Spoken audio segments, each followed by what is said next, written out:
तो हेलो आर्यर्स, कैसे हैं आप लोग। आई होप आप बहुत अच्छे होंगे, स्वस्थ होंगे, मस्त होंगे, एंजॉय कर रहे होंगे और बोर्ड को फोड़ने में लगे होंगे। तो बता दूं, आपका अपना भाई आदित्य आ चुका है यूपी बोर्ड साइंस का भी पेपर लीक करने। मैंने एसएसटी का पेपर लीक किया, इंग्लिश का पेपर लीक किया, हिंदी का पेपर लीक किया। जो बताया वही आया। इसकी वीडियो भी पड़ी है पूरी प्रूफ के साथ कि जो पढ़ाया वो आया है कि नहीं आया है। अब बारी है साइंस की, तो मैं साइंस को फोड़ने के लिए, आपकी मदद साइंस में करने के लिए आपके सामने उपस्थित हूं। बता दूं कि आज की वीडियो में मैक्सिमम लगभग 140 प्लस एमसीक्यू क्वेश्चन होने वाले हैं। जितने भी इंपॉर्टेंट क्वेश्चन मुझको लगे मैं लेकर के आया हूं, जो पेपर में आने वाले हैं। अगर इससे बाहर आया तो पढ़ाना बंद कर दूंगा, चैनल डिलीट कर दूंगा। ये डायलॉग में बार बार बोलता हूं और फिर भी बोलूंगा। और बता दूं, आप लोग तैयारी इस समय बहुत अच्छी कर ही रहे होंगे, और जो नहीं भी कर रहे हैं वो अब करने लगे, क्योंकि अब एक दिन बचा है, अब कुछ है भी नहीं। और ये क्वेश्चन करना है, इसके बाद एक पेपर लीक होगा अभी दोपहर या शाम तक, और इसके बाद सुबह 4 बजे। तो आपको पता ही क्या होता है, मौत का खेला तांडव होता है। 4 बजे असली पेपर लीक होता है।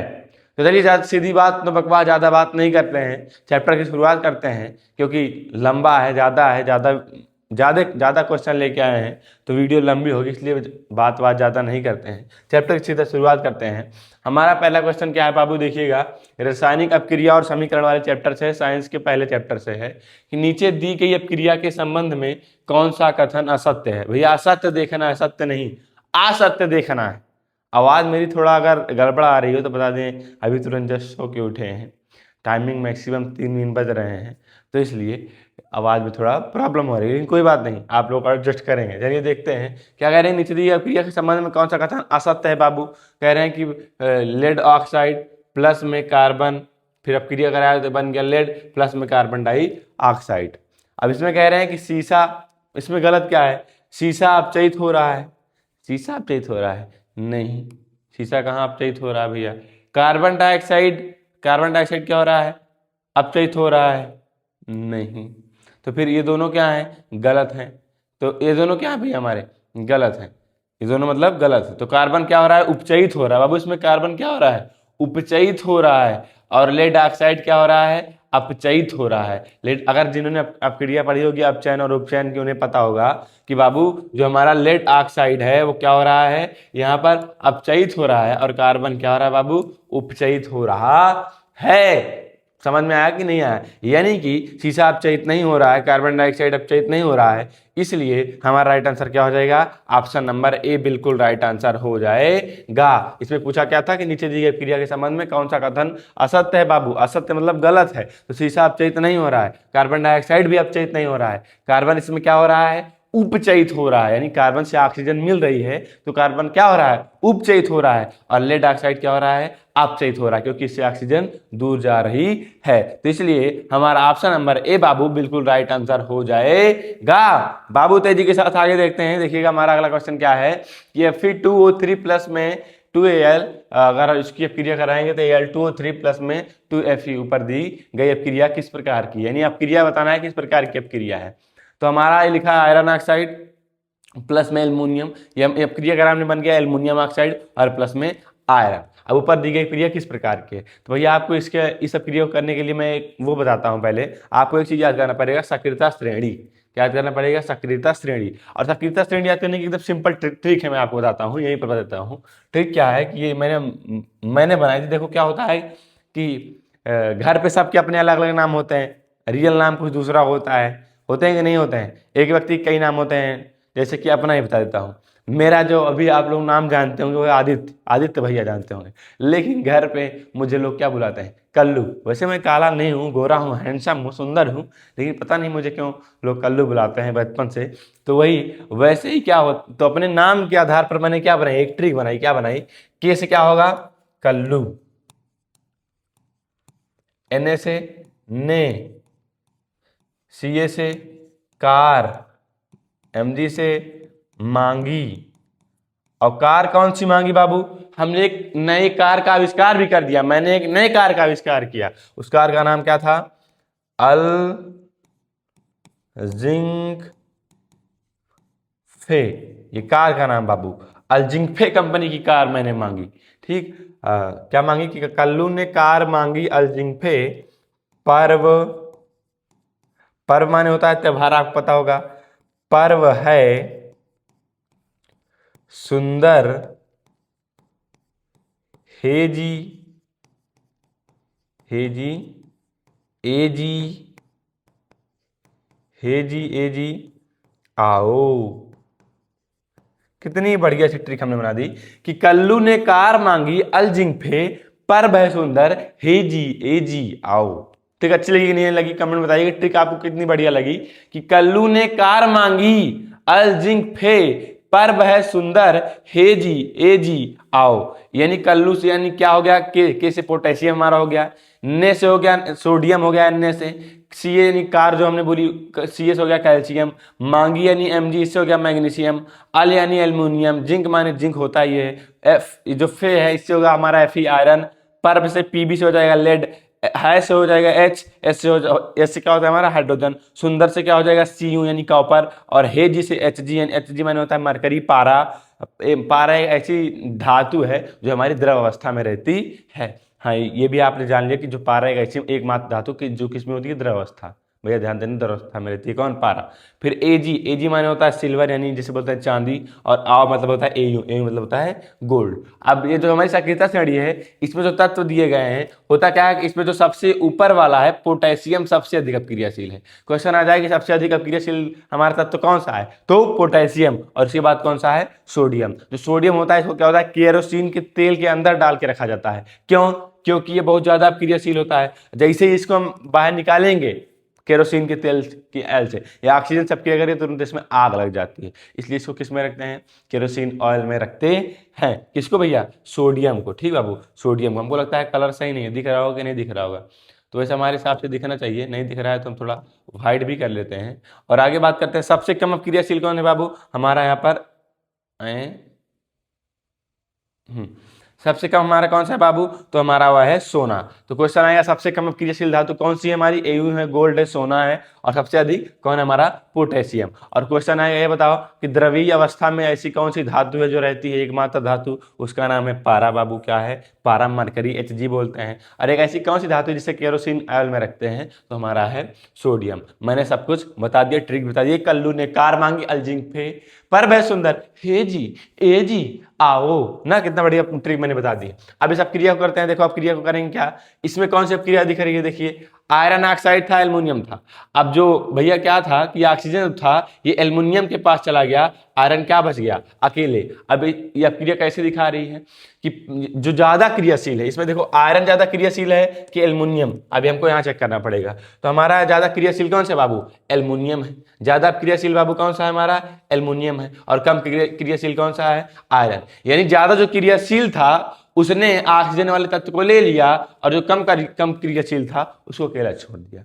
कहने का मतलब होता क्या है कि मान लीजिए कि भैया आपकी बढ़िया सी कोई एक सुंदर सी आपके पास कोई वो है, परी है, ठीक, जो कह सकते हैं आप, कुछ भी कह सकते हैं, और इसके बाद उसको कोई और ज्यादा आपसे ज्यादा सुंदर मिल जाता है, तो वह उसके पास चली जाती है, तो आप क्या हो जाते हैं, अकेले हो जाते हैं, एकदम फिर टूट जाते हैं। फिर कहते हैं ना कि क्षण से वो टूटा कोई सपना, जग सुना सुना लगे, जग सुना सुना लगे, कोई रहा ना अब अपना। तो वही वाली हाल होती है। यहाँ पर हुआ क्या है, यहाँ पर क्या है कि जो ज्यादा क्रियाशील धातु है वो कम क्रियाशील धातु को उसके स्थान से क्या कर दी है, विस्थापित कर दी है, हटा दी है। इसको यहाँ से लात मार के हटा के खुद आके बैठ गई है कौन, एल्युमिनियम, क्योंकि एल्युमिनियम क्या है, ज्यादा क्रियाशील। और जिस अपक्रिया में होता है उस अपक्रिया को बोलते हैं भैया विस्थापन अपक्रिया। क्या बोलते हैं बाबू, विस्थापन। ऑप्शन नंबर बी बिल्कुल राइट आंसर हो जाएगा। क्या होता है कि जब अधिक क्रियाशील धातु कम अपक्रियाशील धातु को उसके स्थान से विस्थापित कर देती है तो उसे क्या बोलते हैं,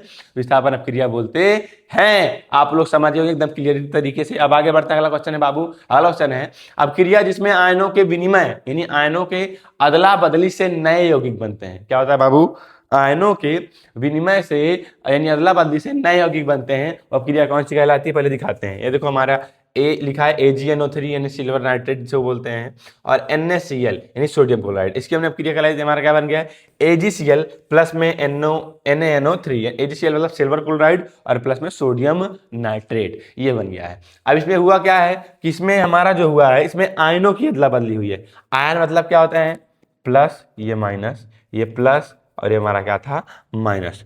तो प्लस माइनस ये वाला इसके साथ आ गया, और ये वाला प्लस माइनस इसे, अब प्लस प्लस तो जुड़ेगा नहीं भैया, लड़का लड़का तो शादी करेंगे नहीं, लड़की लड़की तो शादी करेंगे नहीं। हालांकि अब आपके जमानों में ये भी हो गया है कि लड़की लड़की की शादी होने लगी, लड़का लड़के की शादी होने लगी है, लेकिन वैसे रेयरली केस में होता है। लेकिन रियल में क्या होता है कि तो आप लड़का लड़की ही शादी करते हैं, तो प्लस माइनस इसके साथ हो गया, माइनस प्लस इसके साथ, यानी आयनों की अदला बदली हुई कि नहीं हुई, हुई कि नहीं हुई बाबू बताना, हुई कि नहीं हुई, हुई है ना।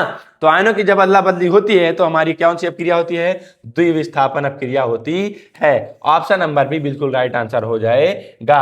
आगे बढ़ते हैं तेजी के साथ। अगला क्वेश्चन बाबू, कार्बन को वायु में जलाने पर कार्बन डाइऑक्साइड का बनना, ये किसका उदाहरण है। जब कार्बन को वायु में जलाते हैं, देखते हैं हमारा कार्बन, इसको जब वायु यानी ऑक्सीजन की उपस्थिति में जलाते हैं तो क्या बनता है कार्बन डाइऑक्साइड। तो कौन सी अपक्रिया बन रही है, ये हमारी बन रही है संयोजन अपक्रिया। कौन सी बाबू अपक्रिया, संयोजन अपक्रिया। ऑप्शन नंबर ए बिल्कुल राइट आंसर हो जाएगा। संयोजन अपक्रिया क्या कहती है कि जब दो या दो से अधिक तत्व मिल करके एक नए यौगिक का निर्माण करते हैं या फिर नए एक पदार्थ का निर्माण करते हैं तो उसे क्या बोलते हैं, संयोजन अपक्रिया बोलते हैं। बिल्कुल राइट आंसर। संयोजन को संकलन भी बोलते हैं, ध्यान देना।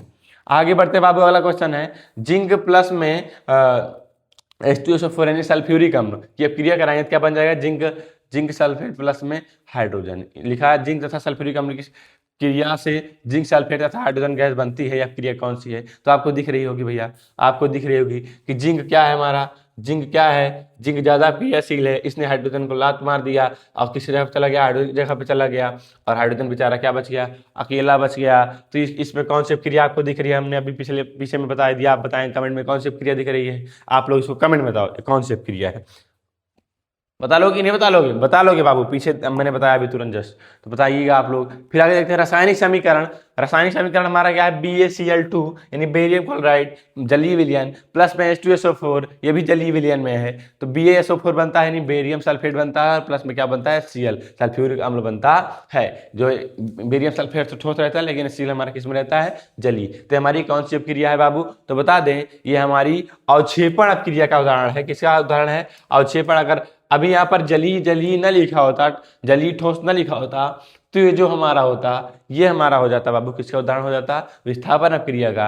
लेकिन यहाँ पर जो जली और ठोस लिख उठा है, इसलिए ये हमारी कौन सी अपक्रिया का उदाहरण है, अवक्षेपण। अब आपको पता होना चाहिए अवक्षेपण अपक्रिया किसे कहते हैं, तो यहाँ पर देख सकते हैं अवक्षेपण अपक्रिया किसे कहते हैं वह रासायनिक अपक्रिया है जिसमें दो घुलनशील आयनिक यौगिक के जलीय विलयनों को मिलाने पर एक अघुलनशील ठोस पदार्थ बनता है। यानी जब दो जलीय विलयन को मिलाएंगे तो उसमें क्या बनता है, एक ठोस पदार्थ बनेगा, वही हमारी क्या कहलाएगी, अवक्षेपण अपक्रिया। वही हुआ है, दो जलीय विलयन थे, इनको मिलाने पर हमारा क्या बन गया, एक ठोस पदार्थ बन गया है, इसलिए हमारी कौन सी अपक्रिया है बाबू, अवक्षेपण अपक्रिया हो जाती है। आगे बढ़ते हैं तेजी के साथ। दी गई अपक्रिया SO2 प्लस में H2S जो है, फिर अपक्रिया करने पर बनती है H2O प्लस में 3S।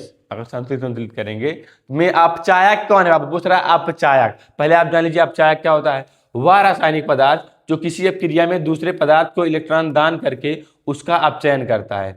जो कह रहे हैं कि दूसरे पदार्थ को इलेक्ट्रॉन दान कर देता है, दूसरे पदार्थ को इलेक्ट्रॉन का दान करके क्या करता है, उसका अपचयन करता है, जबकि वह स्वयं ऑक्सीकृत हो जाता है, उसे क्या बोलते हैं बाबू, उसे क्या बोलेंगे, उसे हम बोलेंगे अपचायक बोलेंगे। तो इसका राइट आंसर क्या हो जाएगा हमारा H2S। जो हमारा H2S है ये बिल्कुल इसका राइट आंसर हो जाएगा, ऑप्शन नंबर सी। क्यों इसको H2S इसका राइट आंसर क्यों होगा, क्योंकि जो H2S था इसने अपना जो था इलेक्ट्रॉन दान कर दिया। क्या कर दिया, इलेक्ट्रॉन H2S ने इलेक्ट्रॉन दान कर दिया, इसलिए ऑप्शन नंबर सी बिल्कुल राइट आंसर हो जाएगा।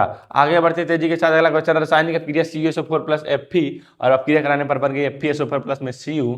तो कौन सी अपक्रिया, सिंपल से दिख रही है कि हमारी जो आयरन है इससे ज्यादा क्रियाशील है कॉपर से, इसलिए इस स्थान पर आकर के बैठ गई और अकेला हमारा कॉपर बच गया। तो यहाँ पर कौन सी अपक्रिया है, विस्थापन अपक्रिया है, ऑप्शन नंबर बी। और आपके लिए मैंने एक क्वेश्चन छोड़ा भी, उसका आंसर आपको देना है। आगे बढ़ते हैं बाबू तेजी के साथ। अगला क्वेश्चन है, अगला चैप्टर शुरू होता है, अगला चैप्टर अम्ल क्षार एवं लवण। तो लीड नाइट्रेट का रासायनिक सूत्र क्या होता है, लेड नाइट्रेट का रासायनिक सूत्र हमारा बाबू क्या होता है, PbNO3 का होल ट्वाइस। इसमें क्या ही समझाना है, ऑप्शन नंबर बी बिल्कुल राइट आंसर हो जाएगा। आगे बढ़े तेजी के साथ, अगला क्वेश्चन है शुद्ध जल का पीएच मान क्या होता है। शुद्ध जल का पीएच मान वेरी मोस्ट इंपॉर्टेंट क्वेश्चन है, वेरी मोस्ट इंपॉर्टेंट क्वेश्चन। शुद्ध जल का पीएच मान हमारा क्या होता है बाबू, 7 होता है। ऑप्शन नंबर बी बिल्कुल राइट आंसर हो जाएगा। आगे बढ़े तेजी के साथ, तो एक विलियन लाल लिटमस को नीले में बदल देता है। अगर कोई विलियन होता है जो हमारा, अगर कोई विलियन हम आपको पीएच स्केल बना करके दिखाते हैं, 0, 7 और 14। देखो कोई वस्तु अगर 0 से 7 के बीच में है तो अम्ल कहलाएगी, 7 से 14 के बीच में है तो क्या कहलाएगी बाबू, क्षार कहलाएगी, और 7 है तो उसे हम क्या बोलेंगे, उदासीन बोलेंगे, यानी लवण बोलेंगे। उदासीन या फिर क्या बोलेंगे, लवण बोलेंगे। ठीक, लवण भी कह सकते हैं वैसे, लेकिन वास्तव में उदासीन ही बोलते हैं। तो कह रहे हैं कि एक विलियन लाल लिटमस को नीले में बदल देता है। अब आपको पता होना चाहिए कि लाल से नीला, लाल से नीले में कौन बदलता है बाबू, तो लाल से नीले में हमारा क्षार बदलता है, और नीले से लाल में कौन बदलता है, नीले से लाल में कौन बदलता है, हमारा अम्ल। तो इसमें क्या आ रहा है कि लाल लिटमस को नीले में बदल देता है, लाल को नीले में, तो क्या है, क्षार। और क्षार कौन होगा हमारा, जो 7 से 14 के बीच में होगा। इसमें 7 से 14 के बीच में क्या है, 8, यानी ऑप्शन नंबर डी बिल्कुल राइट आंसर इसका हो जाएगा। अब आगे बढ़ते हैं तेजी के साथ, अगला क्वेश्चन है जल को जीवाणु रहित करने में उपयोगी पदार्थ कौन सा होता है। जल को जीवाणु रहित करने में कौन सा पदार्थ होता है, ब्लीचिंग पाउडर राइट आंसर हो जाएगा, ऑप्शन नंबर डी। बाबू तेजी के साथ आगे बढ़ते हैं, ब्लीचिंग पाउडर का रासायनिक सूत्र क्या होता है, ए भैया, ए दीदी, ए बिट्टी, ब्लीचिंग पाउडर का रासायनिक सूत्र क्या होता है, ब्लीचिंग पाउडर का रासायनिक सूत्र होता है CaOCl2 calcium oxychloride. Option number B बिल्कुल राइट आंसर हो जाएगा। आगे बढ़ते हैं तेजी के साथ, धावन सोडा की प्रकृति कैसी होती है, अम्लीय होती है, क्षारीय होती है, उदासीन होती है, ये सभी। आप लोग जो निरमा होता है, washing powder Nirma, washing powder में निरमा, दूध सी सफेदी निरमा से आए, सबकी पसंद निरमा। यानी निरमा जो होता है धावन सोडा होता है, आप लोग इसको खा के देखिए कैसा लगेगा, तो आपको क्षारकी लगेगा। तो ऑप्शन नंबर बी बिल्कुल राइट आंसर हो जाएगा। खाना नहीं है, खाना नहीं है वरना रिएक्शन कर जाएगा। आगे बढ़ते हैं तेजी के साथ, दुर्बल अम्ल इसमें से कौन सा है, HCl, CnH, NO3, H2SO4। H2SO4 जो हमारे प्रबल अम्ल है बाबू, कैसा अम्ल है, प्रबल अम्ल है, लेकिन पूछ रहा है इसमें कि दुर्बल अम्ल। दुर्बल हमारा इसमें से कौन सा है, HCl। ऑप्शन नंबर बी बिल्कुल राइट आंसर हो जाएगा। दुर्बल मतलब होता है कमजोर, कमजोर अम्ल कौन है, HCl। अब आगे कह रहे हैं एक विलियन का पीएच मान 5 है, तो यह विलियन कौन सा है। अभी मैंने पीछे ही बता दिया, यहाँ पर जब विलियन 0 से 7 के बीच में रहेगा तो क्या रहेगा, अम्ल रहेगा। तो 5 पूछ रहा है, तो 5 क्या है भैया, अम्ल ही होगा, सीधा सा क्या होगा, अम्ल। यहाँ पर क्वेश्चन ये रहा, तो एक विलियन का पीएच मान 5 है, तो विलियन कौन सा है हमारा भैया, अम्लीय है। ऑप्शन नंबर ए बिल्कुल राइट आंसर हो जाएगा। बाबू आगे बढ़ते हैं तेजी के साथ, उदासीन घोल का पीएच मान कितना होता है, तो अभी हमने पीछे ही बताया, उदासीन का घोल का पीएच मान कितना होता है, 7 होता है। पीएच का मतलब होता है पोटेंशियल ऑफ हाइड्रोजन या फिर पावर ऑफ हाइड्रोजन, यानी हाइड्रोजन की शक्ति कितनी है। आगे बढ़ते हैं बाबू, एंटीमनी क्या है, अगला चैप्टर शुरू हो जाता है, धातु एवं अधातु। एंटीमनी हमारा क्या है, धातु है नहीं, अधातु है नहीं, वो हमारा क्या है भैया, उपधातु है। ऑप्शन नंबर सी बिल्कुल राइट आंसर हो जाएगा। आगे बढ़ते हैं तेजी के साथ, निम्नलिखित में से कौन सी धातु ठंडे जल में क्रिया करके हाइड्रोजन गैस निकालती है। ऐसी कौन सी धातु है बाबू, सिंपल था, ऐसी कौन सी धातु है जो ठंडे जल में अब क्रिया करके क्या निकालती है, हाइड्रोजन गैस निकालती है। तो बताता हूं,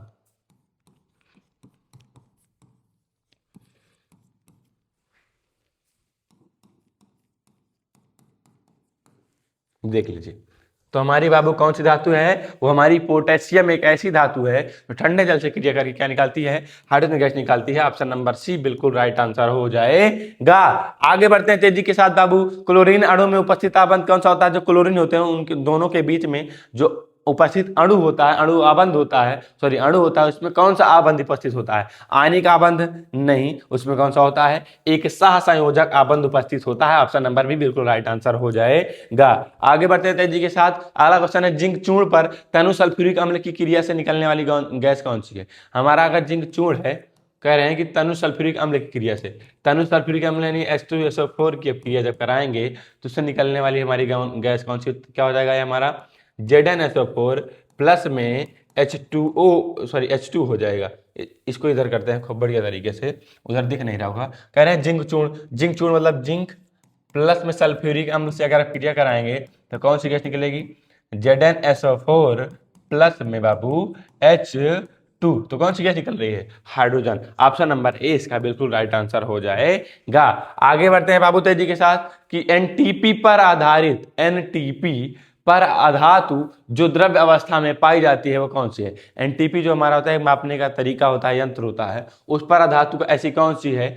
अधातु की बात हो रही है जो द्रव अवस्था में पाई जाती है। क्लोरीन है, ब्रोमीन है, फ्लोरीन है, आयोडीन है। तो बता दो हमारी एकमात्र ऐसी धातु कौन सी है? ब्रोमीन है। ऑप्शन नंबर बी बिल्कुल राइट आंसर हो जाएगा। आगे बढ़े तेजी के साथ, अगला क्वेश्चन है, एल्युमिनियम की सतह पर ऑक्सीजन की परत बनना कहलाता है। जो एल्युमिनियम होती है उसकी सतह पर ऑक्सीजन की परत बनना क्या कहलाता है? देखो एल्युमिनियम मान लीजिए हमारा है, अगर ऑक्सीजन से क्रिया करें क्या बन जाएगा?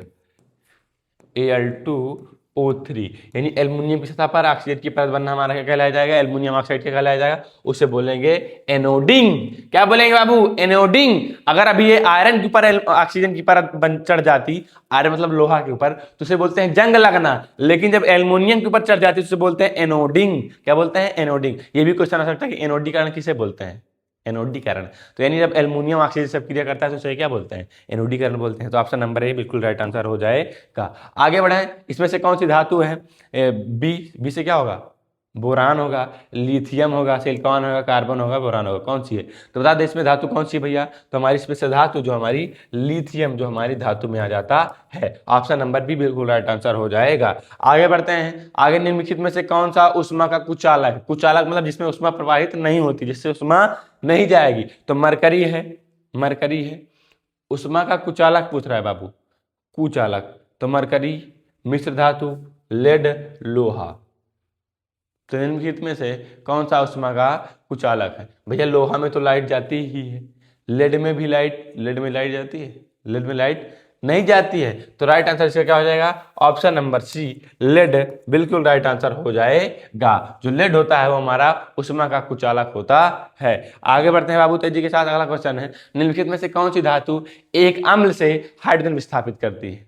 कौन सी धातु है जिसकी अगर हम अम्ल से अपक्रिया करेंगे, क्या करेंगे? अम्ल से अपक्रिया, तो हमारा क्या करेगा? वो हाइड्रोजन विस्थापित करेगा। तो देख लेते हैं वो हमारा कौन सा होगा? मैग्नीशियम भी हो सकता है, जिंक। मान लीजिए हमारा जिंक है, इसको हम अम्ल से अपक्रिया करते हैं, H2SO4, ये हमारा सल्फ्यूरिक अम्ल है। अपक्रिया करेंगे तो क्या हो जाएगा? ZnSO4 प्लस में H2, तो यानी हमारा कौन सा हो जाएगा? जिंक प्लस में मैग्नीशियम दोनों हो जाएगा। ऑप्शन नंबर ए बिल्कुल राइट आंसर बाबू हो जाएगा। आगे बढ़ते हैं तेजी के साथ।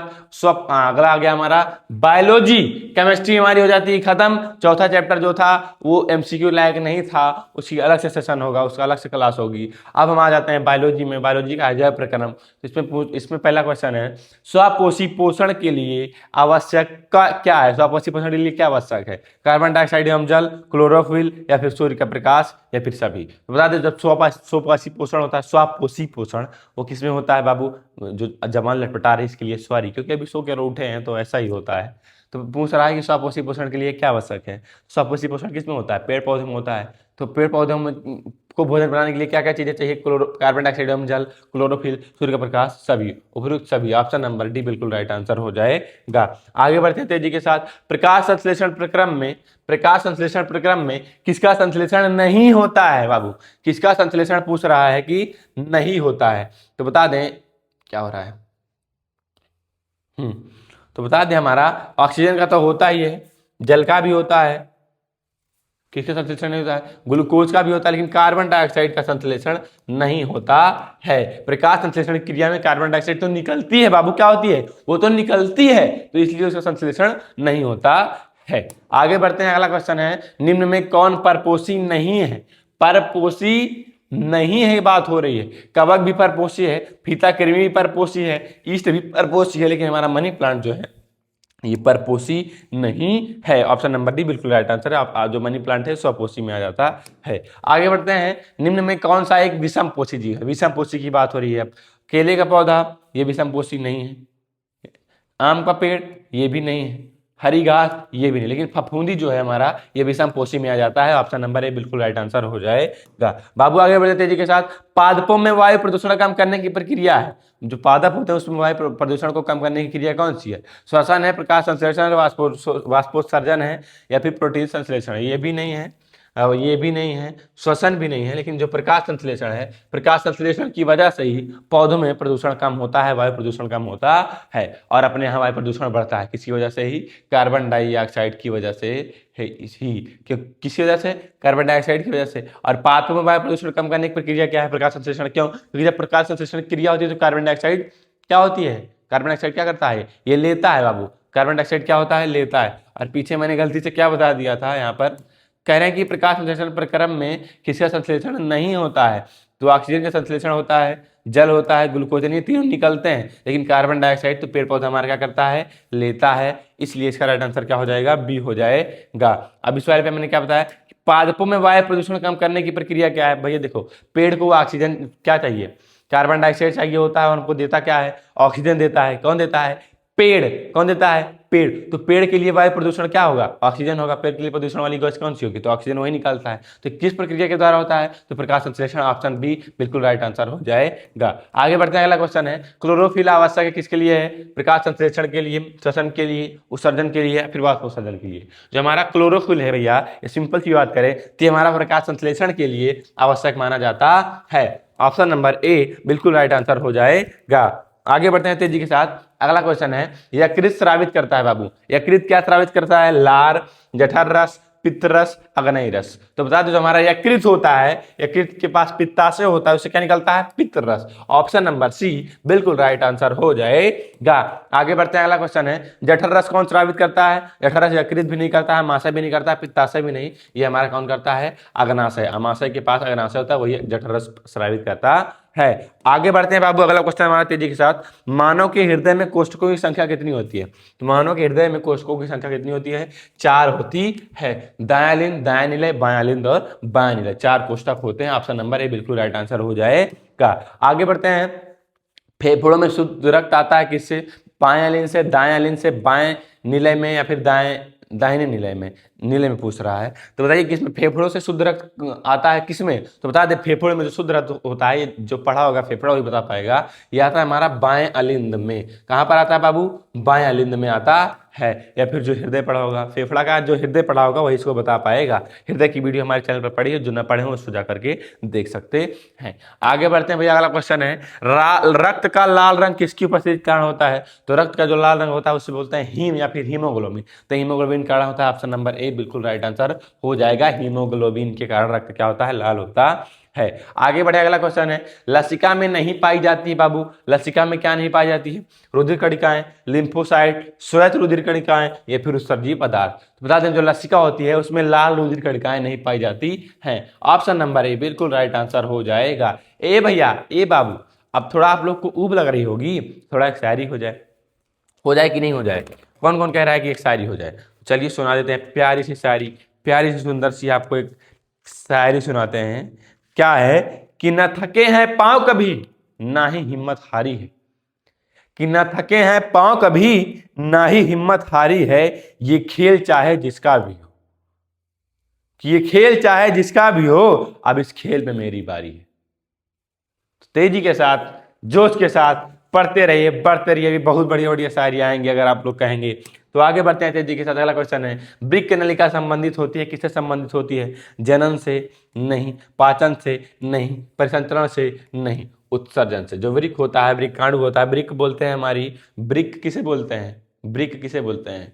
गुदा को बोलते हैं, किडनी को बोलते हैं। तो इसी से संबंधित वृक्क नलिका है। ऑप्शन नंबर बी बिल्कुल राइट आंसर हो जाएगा, उत्सर्जन से। आगे बढ़ते हैं बाबू, अगला क्वेश्चन हमारे तेजी के साथ, मनुष्य में वृक्क किस तंत्र से संबंधित है? पोषण से, श्वसन से, उत्सर्जन से, परिवहन से। अभी नहीं देखा, अभी तुरंत ही देखा कि मनुष्य में जो वृक्क है बाबू, ये ऑप्शन नंबर सी उत्सर्जन से तंत्र संबंधित है। आगे बढ़ते हैं, गुर्दे की इकाई जो उत्सर्जन में भाग लेती है उसे क्या बोलते हैं? गुर्दे की इकाई अभी तुरंत बोला वृक्क, ये वृक्क से विक्राणु जिसे नेफ्रॉन बोलते हैं। ऑप्शन नंबर बी बिल्कुल राइट आंसर हो जाएगा। गुर्दे की इकाई जो उत्सर्जन में भाग लेती है वो कौन सी है? वृक्काणु है, नेफ्रॉन है। आगे बढ़े, अगला क्वेश्चन है, शरीर में बाहर से ऑक्सीजन को ग्रहण करना, शरीर में बाहर से ऑक्सीजन को ग्रहण करना तथा कोशिकीय आवश्यकता के अनुसार खास स्रोत के विघटन को क्या कहते हैं बाबू, क्या कहते हैं? उत्सर्जन कहते हैं नहीं, जनन कहते हैं नहीं, प्रकाश संचरण कहते हैं नहीं, श्वसन कहते हैं। क्या कहते हैं बाबू? श्वसन कहते हैं। ऑप्शन नंबर सी बिल्कुल राइट आंसर हो जाएगा। हम ऑक्सीजन लेते हैं तो सही क्या बोलते हैं? श्वसन बोलते हैं। आगे देखते हैं अगला चैप्टर नियंत्रण एवं समन्वय। नियंत्रण एवं क्या है बाबू? समन्वय चैप्टर हमारा आ जाता है। तो इसमें कहते हैं कि मस्तिष्क क्या है? उत्तरदायी किसके लिए उत्तरदायी? मस्तिष्क सोचने के लिए हाँ, हृदय स्पंदन के लिए, स्पंदन मतलब धड़कना, शरीर का संतुलन बनाने के लिए हाँ, यानी ये सभी। ऑप्शन नंबर डी बिल्कुल राइट आंसर हो जाएगा। आगे बढ़ते हैं तेजी के साथ। दो तंत्रिका कोशिकाओं के मध्य खाली स्थान को क्या कहते हैं? तो दो तंत्रिका तंत्र होती हैं, तंत्रिका तंत्र, उसके खाली जो स्थान होता है उसके बीच में हमारी क्या बोलते हैं भैया? दुर्मिका बोलेंगे, सिनेप्स बोलेंगे, एक्सॉन बोलेंगे, आवेग बोलेंगे। उसे क्या बोलते हैं बाबू? सिनेप्स बोलते हैं। ऑप्शन नंबर बी बिल्कुल राइट आंसर हो जाएगा। बहुत इंपॉर्टेंट क्वेश्चन है बाबू, बहुत इंपॉर्टेंट क्वेश्चन है। आगे बढ़ते हैं तेजी के साथ। मस्तिष्क का कौन सा भाग बुद्धि तथा स्मृति का केंद्र है? मस्तिष्क के कई भाग होते हैं, अगर मस्तिष्क, पश्च मस्तिष्क, अनुमस्तिष्क, ठीक। तो कह रहे हैं कि मस्तिष्क का कौन सा भाग जो है बुद्धि तथा स्मृति का केंद्र होता है? तो हमारा वो पोन्स बोरोलाई होता है नहीं, मेडुला ऑब्लांगेटा होता है नहीं, अनुमस्तिष्क होता है नहीं, वो हमारा प्रमस्तिष्क होता है। ऑप्शन नंबर ए बिल्कुल राइट आंसर है। यही भाग जो होता है ये बुद्धि तथा स्मृति का केंद्र होता है। ये ना हो तो सब आदमी पगला आ जाए, यानी मेंटल उनका काम ना करे। तो प्रमस्तिष्क जो होता है हमारा बुद्धि तथा स्मृति का केंद्र होता है। आगे बढ़ते हैं बाबू, अगला क्वेश्चन तेजी के साथ। मानव मस्तिष्क से कितनी कपाल तंत्रिकाएं निकली होती हैं? तो मानव मस्तिष्क के 12 जोड़ी, यानी कि 24, कितनी? 24, और जोड़ी में 12 जोड़ी कपाल तंत्रिकाएं निकलती हैं। आगे बढ़ते हैं बाबू तेजी के साथ। अनुमस्तिष्क किसका भाग है? अनुमस्तिष्क, अगर मस्तिष्क का नहीं, मध्य मस्तिष्क का नहीं, रीढ़ रज्जु का नहीं, वो किसका भाग है? पश्च मस्तिष्क का। अनुमस्तिष्क हमारा पश्च मस्तिष्क का भाग हो जाता है बाबू। आगे बढ़ते हैं, अगला क्वेश्चन है तेजी के साथ। अगला क्वेश्चन क्या है कि मस्तिष्क का कौन सा भाग सबसे बड़ा होता है बाबू? घ्राण पिंड होता है, थैलेमस होता है, प्रमस्तिष्क होता है, मेडुला होता है। तो मस्तिष्क का जो प्रमस्तिष्क भाग होता है यही हमारा सबसे बड़ा होता है और यही बुद्धि और स्मृति का केंद्र भी होता है। आगे बढ़े बाबू, अगला क्वेश्चन है तेजी के साथ। अगला क्वेश्चन क्या है देखते हैं। निम्न में कौन पादप हार्मोन नहीं है? ऑक्सीन नहीं है, साइटोकाइनिन नहीं है, थायरॉक्सिन नहीं है, जिब्रेलिन नहीं है। तो बता दें 2x स्पीड पर देखिए, लेकिन पूरी वीडियो देखिए, चाहे 2x नहीं 3x पर देखिए, लेकिन वीडियो पूरी देखना है, क्वेश्चन एक भी नहीं छोड़ना, वरना बाद में आपको पछताना पड़ेगा, तो हमको मत कहिएगा, ठीक। तो कह रहे हैं कि निम्न में कौन पादप हार्मोन नहीं है बाबू? नहीं की बात की जा रही है। तो ऑक्सीन जो है ये पादप हार्मोन है, साइटोकाइनिन भी है, जिब्रेलिन भी है, लेकिन जो थायरॉक्सिन है ये हमारा जंतु हार्मोन है। कौन सा हार्मोन है? ये हमारा जंतु हार्मोन है बाबू, जंतु हार्मोन, ये पादप हार्मोन हमारा नहीं है। आगे बढ़ते हैं, अगला क्वेश्चन तेजी के साथ। निम्नलिखित में से कौन सा पादप हार्मोन नहीं है? ये भी क्वेश्चन आ गया। तो ऑक्सीन ये तो हमारा पादप हार्मोन है, साइटोकाइनिन भी पादप हार्मोन है, जिब्रेलिन भी है, लेकिन जो इंसुलिन है ये हमारा जंतु हार्मोन है। कौन सा है बाबू? जंतु हार्मोन है। ऑप्शन नंबर बी बिल्कुल राइट आंसर हो जाएगा। वही सेम टू सेम क्वेश्चन हुआ, यहीं पर भी था ना, बस ऑप्शन चेंज थे। अब आगे बात करते हैं, अगला क्वेश्चन है इंसुलिन किससे स्रावित होता है? थायराइड ग्रंथि से, अग्नाशय से, पिट्यूटरी ग्रंथि से, फिब्रिलेशन से। तो बता दें जो हमारा इंसुलिन होता है ये अग्नाशय से स्रावित होता है। ऑप्शन नंबर बी बिल्कुल राइट आंसर हो जाएगा। बाबू तेजी के साथ आगे बढ़ते हैं। निम्नलिखित में से कौन सा एक पादप हार्मोन है? अब पूछ रहा है पादप हार्मोन कौन सा है? तो इंसुलिन भी जंतु हार्मोन है, ये जंतु वाला है। एस्ट्रोजन भी जंतु हार्मोन है भैया, थायरॉक्सिन भी जंतु हार्मोन है, लेकिन जो जिब्रेलिन है ये हमारा पादप हार्मोन हो जाता है। कौन सा हार्मोन बाबू? पादप हार्मोन, यानी इसका राइट आंसर क्या हो जाएगा? इसलिए ऑप्शन नंबर बी बिल्कुल राइट आंसर हो जाएगा। आगे बढ़ते हैं तेजी के साथ। अगला क्वेश्चन है वृद्धि हार्मोन स्रावित होता है थायराइड ग्रंथि से, पिट्यूटरी ग्रंथि से, आदिवृक्क ग्रंथि से, या फिर अंडाशय से। तो बता दें जो हमारा वृद्धि हार्मोन होता है ये पिट्यूटरी ग्रंथि, जिसे पीयूष ग्रंथि बोलते हैं। पीयूष ग्रंथि, कौन ग्रंथि बाबू? पीयूष ग्रंथि, या फिर इसे मास्टर ग्रंथि भी बोलते हैं। तो इससे स्रावित होता है क्या बाबू? हमारा वृद्धि हार्मोन स्रावित होता है। आगे बढ़ते थे जी के साथ। अगला क्वेश्चन है निम्नलिखित में से पादप हार्मोन नहीं है? कौन सा नहीं है भैया? साइटोकाइनिन, एस्ट्रोजन, जिब्रेलिन, ऑक्सीन, ये भी पादप है, ये भी पादप है, ये भी पादप, लेकिन एस्ट्रोजन जो है हमारा ये जंतु हार्मोन हो जाता है, इसलिए इसका right answer option number C हो जाएगा। आगे बढ़े, अगला क्वेश्चन है तेजी के साथ। निम्नलिखित में से कौन सा जंतु हार्मोन है? अब जंतु हार्मोन पूछ रहा है कौन सा है भैया? तो जिब्रेलिन पादप हार्मोन है, ऑक्सीन भी पादप हार्मोन है, साइटोकाइनिन पादप हार्मोन है। ये तीनों कौन से हार्मोन है? पादप हार्मोन, लेकिन जो एड्रीनेलिन है, एड्रीनेलिन ये हमारा कौन सा है, जंतु हार्मोन। तो ये पूछ रहा है, ऑप्शन नंबर ए बिल्कुल राइट आंसर हो जाएगा। आगे बढ़े तेजी के साथ, अगला क्वेश्चन है, थायरॉक्सिन हार्मोन बनाने में किसकी आवश्यकता पड़ती है, क्लोरीन की, आयोडीन की, फ्लोरीन की, इनमें से कोई नहीं। तो जो थायरॉक्सिन हार्मोन होता है इसको बनाने के लिए हमको किसकी आवश्यकता पड़ती है, आयोडीन यानी नमक की आवश्यकता पड़ती है। ऑप्शन नंबर बी बिल्कुल राइट आंसर हो जाएगा। आगे बढ़े, निम्नलिखित में से कौन सा पादप हार्मोन है, फिर पूछ रहा है पादप हार्मोन कौन है, ऑक्सीन है, जिब्रेलिन है, साइटोकाइनिन है, इनमें सभी। ऑप्शन नंबर डी बिल्कुल राइट आंसर हो जाएगा भैया। इस चैप्टर से क्वेश्चन जरूर आने वाला है, बहुत ही इंपॉर्टेंट चैप्टर है एमसीक्यू के लिए। तो ये तीनों हमारे कौन से पादप हार्मोन है। आगे बढ़े, अगला क्वेश्चन है, निम्न में से पौधे में पुष्प एकलिंगी होते हैं। चैप्टर नया शुरू हो चुका है, जीव जनन कैसे करते हैं। तो निम्न में से कौन से पौधे में पुष्प जो होते हैं एकलिंगी होते हैं, मटर नहीं, सरसों नहीं, हिबिस्कस नहीं, हिबिस्कस मतलब होता है गुड़हल, पपीता हाँ, पपीता में जो होता है, ये जो हमारा पौधा होता है इसमें पुष्प जो होते हैं एकलिंगी होते हैं। कैसे होते हैं, एकलिंगी। ऑप्शन नंबर ए राइट हो जाएगा। आगे बढ़ते हैं, मानव जनन तंत्र के किस भाग में कॉपर लगाई जाती है, कॉपर होती है गर्भनिरोध की विधि, यानी कि बच्चे पैदा ना हो उसके लिए लगाई जाती है। तो ये कहाँ पर लगाई जाती है, मानव जनन तंत्र के किस भाग में बाबू, अंडाशय के, अंडवाहिनी के, गर्भाशय के, योनि। योनि में भी नहीं, अंडवाहिनी में भी नहीं, अंडाशय में नहीं, ये गर्भाशय में लगाई जाती है। ऑप्शन नंबर सी बिल्कुल राइट आंसर हो जाएगा। कॉपर किस में लगाई जाती है, गर्भाशय में। आगे बढ़ते हैं, पुनरुद्भवन पाया जाता है किसमें, प्लनेरिया में लेकिन हाइड्रा में नहीं, प्लनेरिया हाइड्रा में लेकिन प्लनेरिया में नहीं, प्लनेरिया में नहीं, पैरामीशियम में लेकिन हाइड्रा में नहीं, किस में पाया जाता है, तो हाइड्रा तथा प्लेनेरियम में पाया जाता है पुनरुद्भवन। हमारा ऑप्शन नंबर डी बिल्कुल राइट आंसर हो जाएगा। जो हमारा पुनरुद्भवन होता है किसमें पाया जाता है बाबू, हाइड्रा तथा प्लेनेरिया में पाया जाता है। आगे बढ़ते हैं तेजी के साथ, पत्तियों द्वारा कायिक जनन होता है अथवा पत्तियों पर कलियां विकसित होती हैं किसमें, ब्रायोफिल्म में, आलू में, चना में, गुलाब में। तो गुलाब में कायिक जनन नहीं होता है, चना में कायिक जनन नहीं होता है, आलू में कायिक जनन नहीं होता है, ये हमारा ब्रायोफिल्म में होता है। ऑप्शन नंबर ए बिल्कुल राइट आंसर हो जाता है। ये बहुत ही इंपॉर्टेंट क्वेश्चन है बाबू, ध्यान देना। ठीक, आगे बढ़ते हैं तेजी के साथ, मुकुलन द्वारा जनन पाया जाता है अथवा निम्न में से कौन सा जंतु मुकुलन द्वारा अलैंगिक जनन करता है, हाइड्रा करता है, कॉकरोच करता है, केचुआ करता है, कबूतर। तो कबूतर करेगा नहीं, केचुआ करेगा नहीं, कॉकरोच करेगा नहीं, कौन सा करता है, हाइड्रा। ऑप्शन नंबर ए बिल्कुल राइट आंसर हो जाएगा। हाइड्रा में कौन सा मुकुलन द्वारा जनन पाया जाता है, हाइड्रा में किसके द्वारा जनन पाया जाता है, मुकुलन के द्वारा जनन पाया जाता है। आगे बढ़े, अगला क्वेश्चन है, निम्न में से कौन माता जनन तंत्र का भाग नहीं है बाबू, नहीं है। अंडाशय भी है, गर्भाशय भी है, अंडवाहिनी है, लेकिन शुक्रवाहिनी नहीं है। शुक्रवाहिनी हमारा नर जनन तंत्र का भाग है बाबू, किसका भाग है, नर जनन तंत्र का भाग हो जाएगा, इसलिए राइट आंसर बी होगा। आगे बढ़ते हैं, अगला क्वेश्चन है, मुकुलन द्वारा अलैंगिक जनन होता है अमीबा में, ईस्ट में, प्लाज्मोडियम में, लीशमानिया में। बाबू हो, मुकुलन द्वारा अलैंगिक जनन होता है किसमें होता है, अमीबा में होगा नहीं, प्लाज्मोडियम में नहीं, लिस्मानिया में नहीं, ईस्ट में। ईस्ट में हमारा क्या होता है, मुकुलन द्वारा जनन होता है, इसलिए ऑप्शन नंबर बी बिल्कुल राइट आंसर हो जाएगा। आगे बढ़ते हैं, अगला क्वेश्चन है, एकलिंगी नर पुष्प में नहीं पाया जाता है, क्या नहीं पाया जाता है भैया, बाह्य दल ये तो पाया जाता है, दल भी पाया जाता है, पुंकेसर भी पाया जाता है, लेकिन एकलिंगी नर पुष्प में हमारा वर्तिकाग्र नहीं पाया जाता है, क्योंकि वर्तिकाग्र स्त्री केसर का भाग है, ये पुष्प का मादा भाग है। ऑप्शन नंबर डी बिल्कुल राइट आंसर हो जाएगा।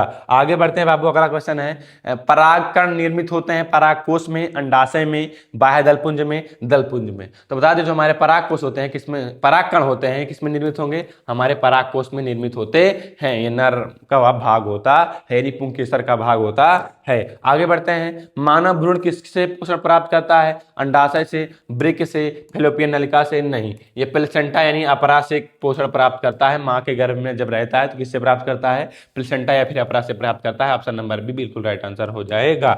आगे बढ़ते हैं तेजी के साथ, अगला क्वेश्चन है बाबू, आवृत बीजी पौधे का नर जननांग है क्या है, यानी आवृत बीजी जो पौधे उनका नर जननांग क्या है, या फिर निम्न में से कौन सा अंग नर जननांग का प्रतिनिधित्व करता है, जयांग, पुमांग, अंडप, परागनली। परागनली भी नहीं है, अंडप भी नहीं, जयांग भी नहीं, कौन सा है, पुमांग। पुमांग जो है आवृत बीजी पौधों का नर जननांग होता है, या फिर नर जननांग का प्रतिनिधित्व करता है। आगे बढ़ते हैं तेजी के साथ, निम्न में से कौन परागकोश में पाया जाता है बाबू, परागकोश में क्या पाया जाता है, तो परागकोश में परागकण पाया जाता है। ऑप्शन नंबर सी बिल्कुल राइट हो जाएगा, सी ऑप्शन नंबर। आगे बढ़ते हैं, अगला क्वेश्चन क्या है बाबू, देखते हैं, निषेचन के पश्चात कौन फल में परिवर्तित होता है।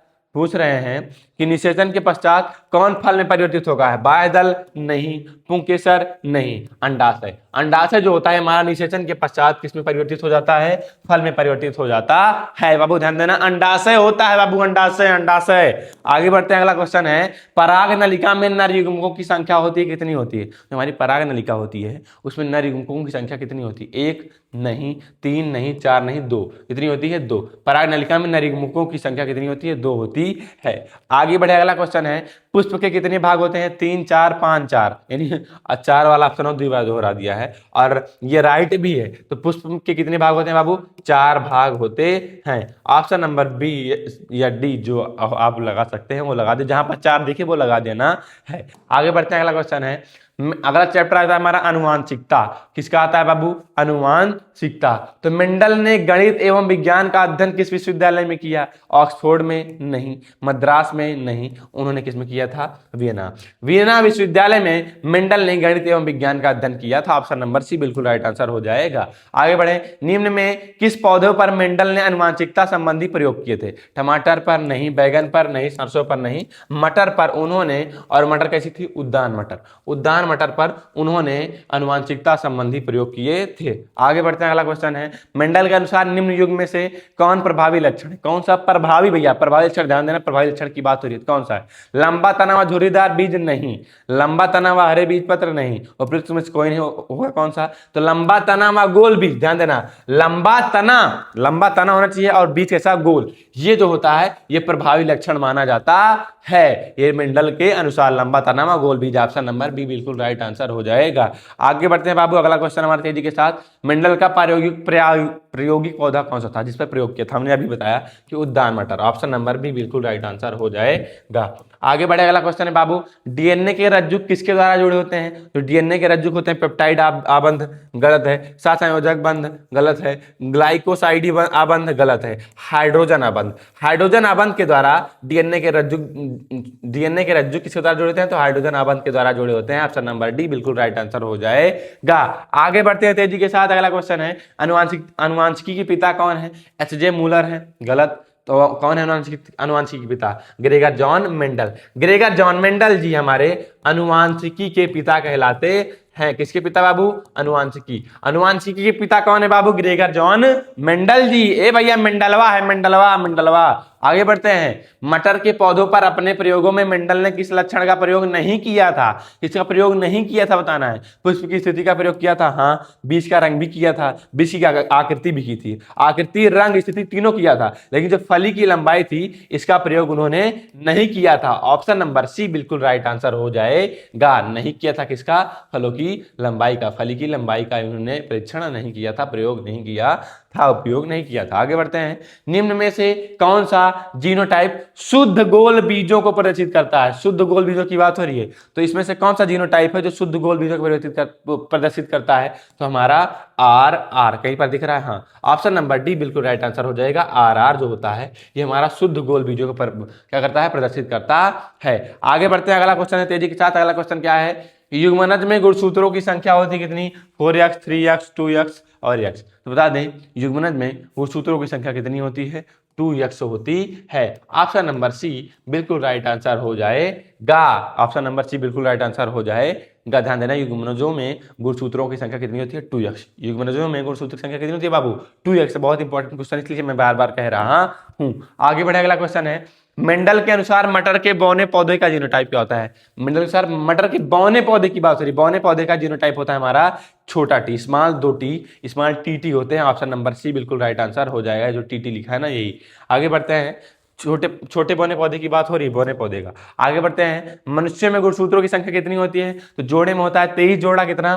23 जोड़ा। और वैसे में कितना होता है? 23 दूनी 46, यानी ऑप्शन नंबर सी बिल्कुल राइट आंसर हो जाएगा। बाबू आगे बढ़ते हैं तेजी के साथ।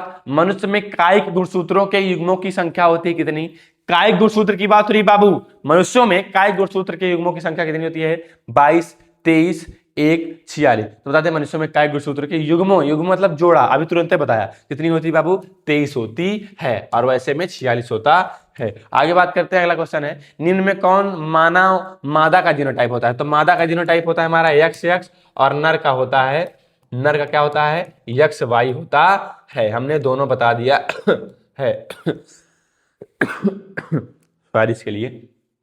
इनमें से कौन सा मानव मादा का जन जीनोटाइप होता है? तो यक्ष। ऑप्शन नंबर सी बिल्कुल राइट आंसर हो जाएगा। बाबू आगे बढ़ते हैं, अगला क्वेश्चन है, एक संकर संकरण का जीनोटाइपिक अनुपात क्या होता है? आपने पढ़ा होगा, किया होगा, तो आपको पता होगा कि एक संकर संकरण का जीनोटाइप क्या होता है? अनुपात 1:2:1 होता है। ऑप्शन नंबर बी बिल्कुल राइट आंसर हो जाएगा। आगे बढ़ते हैं तेजी के साथ। मेंडल ने प्रारंभिक शिक्षा प्राप्त की थी कहां? मंदिर में, स्कूल में, स्कूल में, गुरुकुल में, तो कहां पर की थी? या फिर गिरजाघर में? तो मंदिर में भी नहीं की थी, स्कूल में भी नहीं की थी, गुरुकुल में भी नहीं की थी। मेंडल ने अपनी प्रारंभिक शिक्षा कहां पर की थी? गिरजाघर में प्राप्त की थी। ऑप्शन नंबर डी बिल्कुल राइट आंसर हो जाएगा। आगे बढ़ते हैं तेजी के साथ बाबू, अगला क्वेश्चन है, मेंडल ने अपना प्रयोग किया था वंशागत गुणों के अध्ययन के लिए, मटर के उत्पादन के लिए, चावल के उत्पादन के लिए, गेहूं के उत्पादन के लिए? नहीं, इन तीनों के लिए नहीं। उन्होंने जो अपना प्रयोग किया था वो किया था वंशागत गुणों के अध्ययन के लिए, वंशागत गुणों के अध्ययन के लिए, वंशागत गुणों के अध्ययन के लिए। ऑप्शन नंबर ए बिल्कुल राइट आंसर हो जाएगा। ए भैया, ए बाबू, ए बिट्टी, डरने की बिल्कुल जरूरत नहीं, पूरा क्वेश्चन खत्म कर देंगे इसमें, एकदम जो इंपॉर्टेंट होगा जी, इससे बहरा कुछ आने ही नहीं वाला है। आप देखते तो रहिए तेजी के साथ। मेंडल ने अपने प्रयोग में मटर के पौधे के किन लक्षणों का अध्ययन किया? गोल झुर्रीदार बीज, लंबे या फिर बौने पौधे, सफेद बैगनी फूल, या फिर इनमें से सभी? तो बता दें, मेंडल ने अपने प्रयोग में मटर के पौधे के किन लक्षणों का अध्ययन किया? तो गोल और झुर्रीदार बीज इनका भी किया, लंबे बौने पौधे का भी किया, सफेद बैगनी फूल का भी किया, यानी इनमें से सभी। ऑप्शन नंबर डी बिल्कुल राइट आंसर हो जाएगा।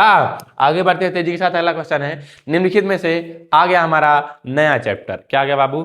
नया चैप्टर। थोड़ा सा हम पानी पी करके आपके पास दोबारा लौटते हैं एक बढ़िया सी नई शायरी के साथ। हाँ, तो आ चुके हैं हम आपके पास। वो पेन कहाँ गया, अपना मार्कर कहाँ गया?